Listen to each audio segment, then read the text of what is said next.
Hi everybody, it's Geordie from Geordie's Cards here for Pawsome Stamps today, and I'm very excited to be bringing you this little sweet Christmas card featuring a couple of my very favourite Pawsome Stamps sets. So I have Gingerbread Lane. I bring this one out every year for Christmas. I just adore it. And then I have the Coffee Besties stamp set. I'm just using that little, looks like hot cocoa mug. I also have the Candy Stripes stencil. So I'm starting out with that stencil. I have die cut a stitched rectangle from some Bristol Smooth cardstock, and I'm just going to use this masking tape here to mask off those stitched edges, and then I'm going to do some ink blending over the top with my stencil. So I like to do this. I just like the look of that kind of stitched edge being completely white. I just think it frames the card up really nicely, and although I'm layering this onto a white card base, so it's not that noticeable, I just really like the look of this. So I often use this technique of masking up that kind of stitch detail around the edge of my stitched rectangle there, and I really like it. So next up, I'm pulling out the Candy Stripes stencil. Again, this is one that's been out for a while, but I really like it. I'm just lining it up, trying to make sure that it's nice and straight with the edges of my card, and I'm going to hold it in place there with my magnets onto my magnetic board here that I use for my ink blending.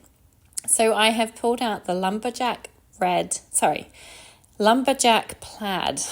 red oxide ink here. I haven't used this one very often, but it is a gorgeous rich red. It's very, very Christmassy looking, and I thought it worked perfectly for this card today.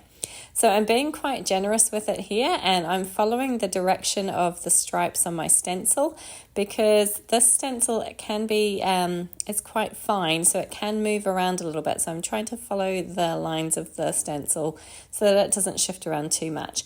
Obviously, if you have pixie spray or something similar, I would recommend using that. I find it really difficult to get pixie spray over here. I can't seem to find it anywhere, so I don't have any, so I just kind of make do the best I can. Actually, it worked out pretty well. It did shift ever so slightly, but I can cover that bit up with my images when I come to put them down. So here's the fun part, the big reveal. So I'm going to peel up that masking tape, and as I say, you get that nice border of white all the way around the edge, which I really like the look of. So once that is done, I'm going to do a little bit of splattering. So I've got my splatter box here, and I have this Kuretake white ink. It's a opaque white ink. It's probably quite similar to Copic white. And I've just watered it down ever so slightly with some water, and I'm tapping it all over the background there, going quite trigger happy with my tapping. And then I'm pulling out this gold metallic watercolor paint. Again, just added a touch of water to it, and I'm splattering that all over as well, just to add a little bit of shine and shimmery detail, because obviously this is a Christmas card, so a bit of shine is always a good thing on a Christmas card, I think. Again, being quite trigger happy with the tapping there and going all over the place, but I really like the look that this gives. It just adds a little touch of something to the background of what is otherwise a fairly simple card.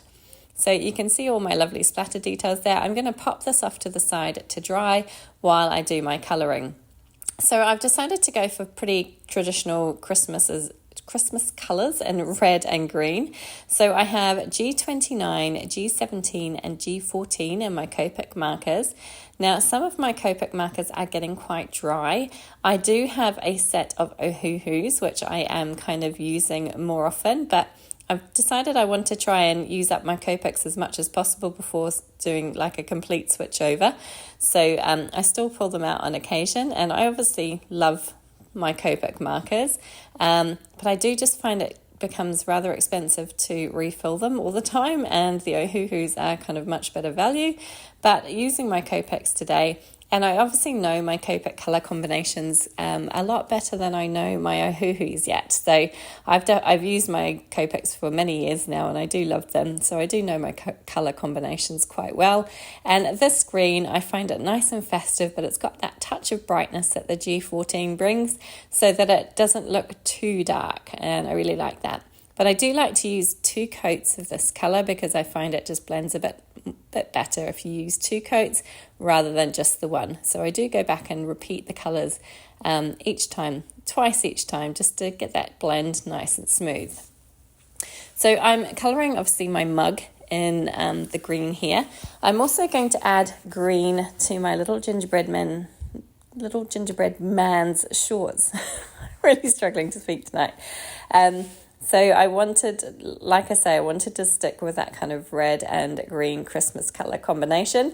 So my background is obviously predominantly red and white, and my gingerbread man here is going to be wearing some green shorts, and he's going to have a touch of red on his buttons and his hair. I considered doing his hair like a dark brown, but in the end I decided to do it in red as well. So I have my R29 marker there.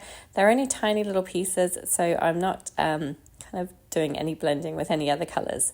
Now for my actual gingerbread man, I have E37, E33 and E31. I really like this colour combination for gingerbread men, for cakes, any kind of bakery type good. I think it always looks nice, and it kind of gives that sort of crispy edged look with the darker marker around the edge there. So I'm just going over again. I'm using these markers twice for each section, just to make sure that that blend is nice and smooth. He is quite a small little image, but he's so cute. I love the gingerbread men in this stamp set. There is one gingerbread man, one gingerbread girl, and there's also a little gingerbread man that's had a bite taken out of him, and he's looking a bit upset about it, but they're just gorgeous. Okay, next on to my whipped cream here. I'm just using E41 just to add a very slight touch of colour, just to give it that creamy coloured look. And then I'm going back in with my E37 again, just to add some dot detail to my gingerbread man. Once that is done, I'm just going to use my white Sakura Jelly Roll pen here to clean up those white spots on my mug. My marker did kind of bleed through into the spots, so I'm just cleaning those up so that they still look white. And then I'm adding a touch of white detail to the other parts of my picture here. So adding a few little kind of shine marks to my mug and a few little white dots on my gingerbread man to make him look like he's, kind of sugary as well. Once that's done, I'm going to go ahead and cut these out off camera. You can see that I have stamped out my sentiment at the bottom there, which says, "You make the holidays sweet." I've also stamped out that Merry Christmas, and I've used the same green combination to colour that in so that it fits in nicely with my card. I then have some foam adhesive squares here, which I am using to prop up my images. Now, I did think about putting some on the kind of handle of the mug, but I decided I didn't need them. They kind of showed through. I'm going to add some to the back of my little gingerbread man as well, and then I'm going to figure out the placement of everything. So I do try and get this placed centrally, but it didn't quite go to plan. I ended up pulling it up several times and trying to get it in the right spot. Thankfully, my background didn't rip. I was very lucky. But yeah, I don't know why I couldn't put it in the right spot today for some reason. I just couldn't get it centered. But anyway, I kind of fiddled around with it. I put my gingerbread man down, and then I ended up lifting my mug again after I'd placed my sentiment down.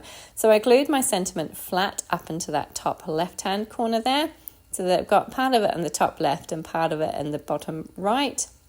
And then I decided that my mug still was not quite central enough, and I needed to shift it over to the left slightly. So I peeled it up again, and again, thankfully, it kind of was okay, and the background didn't peel or anything. And I restuck it down, decided enough was enough. I needed to stop messing with it and just leave it. All that was left was to mount my card front onto a standard size card base at 5.5 by 4.25 inches. And that was it, card complete. I really like the look of this one. As I say, it's quite simple, but it packs a lot of punch with all that splattered detail and that lovely candy stripe background. And obviously the very Christmassy colour combination of reds and greens.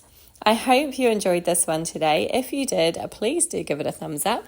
Please do consider subscribing to our Pawsome Stamps channel. We would love to have you come back and join us again. And in the meantime, here are a couple of other videos that you might enjoy watching as well. Thank you so much for joining me today. Take care.